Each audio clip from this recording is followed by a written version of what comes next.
Me Sunita Burkul cooking with Sunita Burkul मध्ये तुम्हा सर्वांचं खूप खूप स्वागत आहे। आज आपण आहे ना मस्तपैकी असं कैरीची कोशिंबीर कशी बनवायची ते बघतोय। चला तर मग रेसिपीला सुरुवात करू। हे बघा इथे आहे ना कैऱ्या घेतलेल्या आहे, त्याचे हे जे वरचं साल हे असतं ना काढून टाकायचं आहे आणि आता साल आहे ना आपण किसून घेऊ।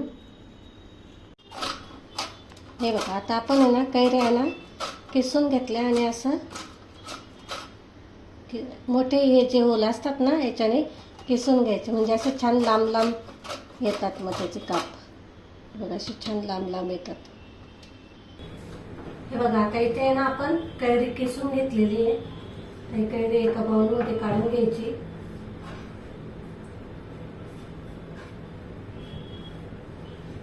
खूप छान चटपटीत लागतं बघ, काही नक्की करून बघा तुम्ही पण।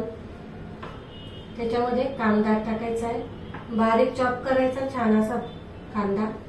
तुम्हाला आवडेल तसा कांदा टाका, उन्हाळा आहे कांदा थोडा जास्त खाल्ला तरी काही हरकत नसते।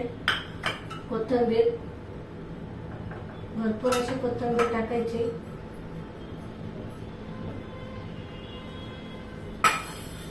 ते मिक्स करून घेऊ। आपण यामध्ये लाल तिखट टाकतोय, आवडीनुसार टाका, तुम्हाला कितपत तिखट पाहिजे त्यानुसार। थोडीशी हळद, चवीनुसार मीठ आणि हे छान आता मिक्स करून घ्यायचं आहे। हातानेच करा, मस्त मिक्स होतं आणि चवीला अप्रतिम लागतं। हे बघा इथे आता आपली कैरीची कोशिंबीर बनवून तयार झालेली आहे। असं काही असलं ना जेवणासोबत खायला एकदम मस्त लागतं आणि 2 घास जास्त जातात मग। हे बघा इथे आपलं हे बनवून तयार झालेलं आहे। हे बघा तर मी इथे एक ताट करून घेतलेलं आहे, टाकून घ्यायचं। बघा इथे आपली कैरीची कोशिंबीर बनवून तयार आहे। हे बघा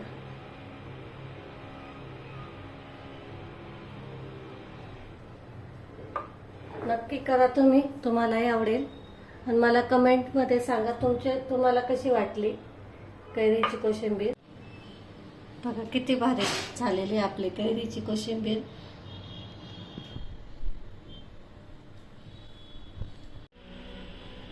बघा मस्त अशी आपली कैरीची कोशिंबीर बनवून तयार झालेली आहे।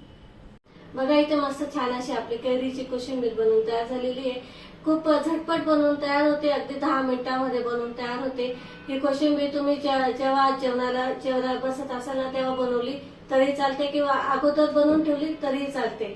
खूप छान टेस्टी बनते आणि याच्यामुळे ना आपल्याला 2 घास जास्त जातात, कारण कैरी सगळ्यांना आवडते। तुम्हाला जर रेसिपी आवडली असेल तर लाईक, शेअर आणि सबस्क्राईब करायला अजिबात विसरू नका। आपण अशाच रेसिपी सोबत पुन्हा भेटू, तोपर्यंत नमस्कार।